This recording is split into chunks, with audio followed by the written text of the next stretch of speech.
Not all cats know how to smile. Some are born with faces that look serious, a little grumpy, a little tired, as if life has already disappointed them even before they had the chance to live it.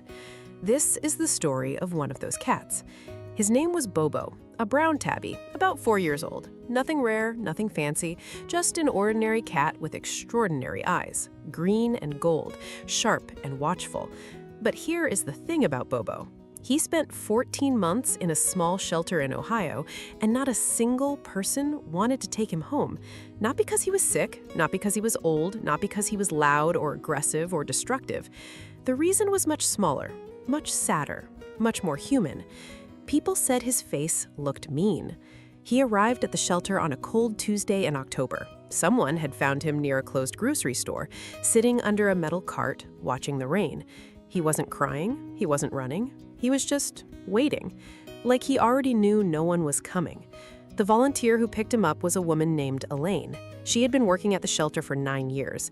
She had seen hundreds of cats come and go. But Bobo stopped her. "He didn't fight me," she would later say. "He didn't even flinch. He just looked at me like he was tired of being invisible." They placed him in a clean kennel. The veterinarian said he was healthy, around 15 pounds of pure, quiet tabby. He should have been adopted within a week.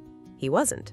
The first family came on day 3, a young couple. They walked past every cage, smiling, cooing, taking photos.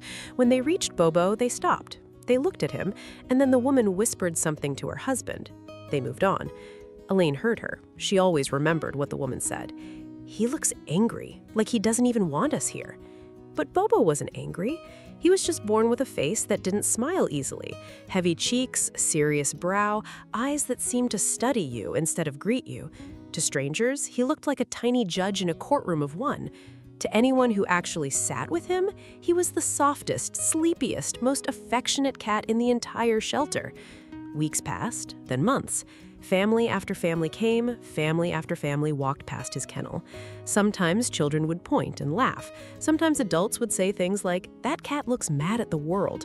Sometimes people would ask to see the friendly ones and not even glance in his direction. Bobo never reacted. He simply lay down on his blanket, tucked his paws beneath his chest, and waited. Elaine started visiting him every morning before her shift.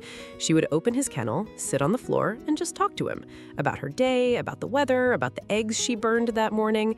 And Bobo would crawl into her lap, rest his chin against her wrist, and purr like an old engine warming up after a long winter. That was his secret. Behind that serious face was a cat who loved harder than almost any animal Elaine had ever met. He didn't show affection with energy or noise.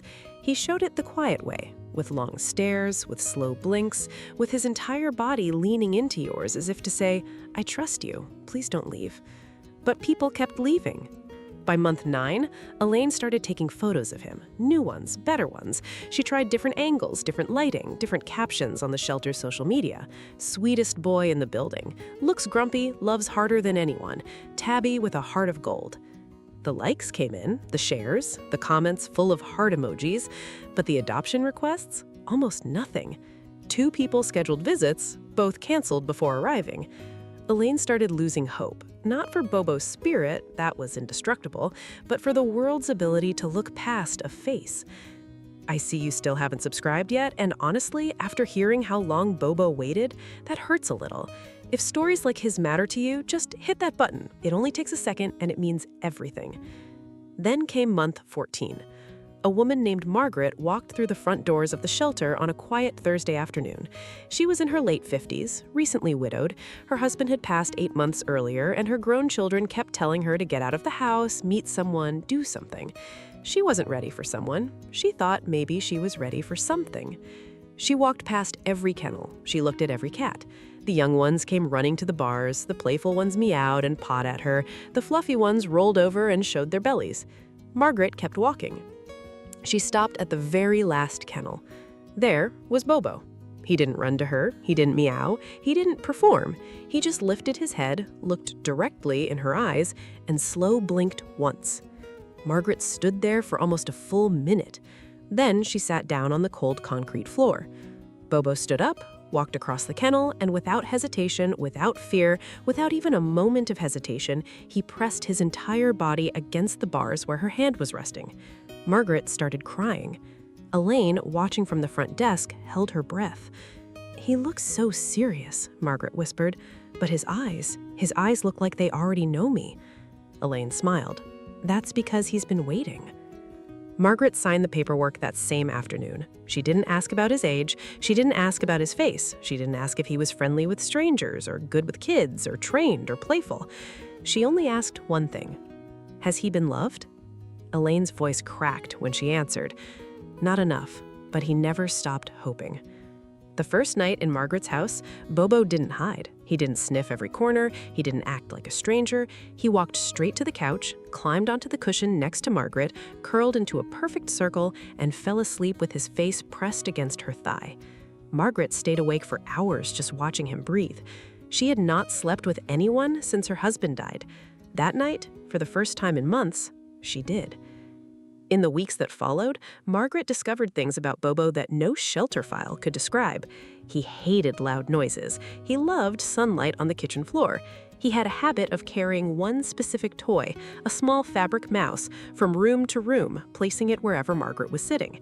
He never meowed for food. He just sat next to his bowl and waited, patiently, the way he had waited in that kennel for 14 months. Margaret cried the first time she noticed it, because she realized something. Bobo had learned somewhere along the way that asking out loud doesn't always bring an answer, so he had stopped asking out loud. She made a promise to herself that night. She would never let him wait again. Stories like this are exactly why we do what we do. Bobo lives with Margaret today. He still has the same face, still serious, still a little grumpy, still the kind of face strangers misread within seconds. But Margaret knows the truth.